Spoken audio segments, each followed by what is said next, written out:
Bu səhər ABŞ Venesuelaya qarşı silahlı təcavüz aktı törədib. Bu dərin narahatlıq doğurur. APA-nın Moskva bürosu xəbər verir ki, bu barədə Rusiya Xarici İşlər Nazirliyinin ABŞ-ın Venesuela hücumla bağlı bəyanatında bildirilib. Bu cür hərəkətləri haqlı çıxarmaq üçün istifadə edilən bəhanələr əsassızdır. Hazırki vəziyyətdə hər şeydən əvvəl daha da gərginləşmənin qarşısını almaq və dialoq yolu ilə çıxış yolu tapmağa diqqət yetirmək vacibdir. Biz inanırıq ki, bir-birindən şikayətləri ola biləcək bütün tərəfdaşlar problemlərin həllini dialoq yolu ilə axtarmalıdırlar. Biz onları bu işdə dəstəkləməyə hazırıq, deyə Rusiya Xarici İşlər Nazirliyinin bəyanatında qeyd olunub. Vurğulanıb ki, Latın Amerikası 2014-cü ildə özünü elan etdiyi kimi sülh zonası olaraq qalmalıdır.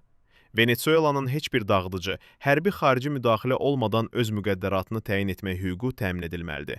Biz Venesuela xalqı ilə həmrəy olduğumuzu və ölkənin milli maraqlarını və suverenliyini qorumağa yönəlmiş Bolivar rəhbərliyinin kursunu dəstəklədiyimizi bir daha təsdiqləyirik.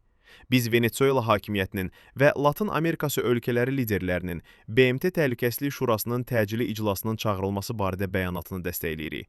Rusiyanın Karakasdakı səfirliyi mövcud vəziyyəti nəzərə alaraq normal fəaliyyət göstərir və Venesuelada yerləşən Venesuela hakimiyyəti və Rusiya vətəndaşları ilə daim əlaqə saxlayır.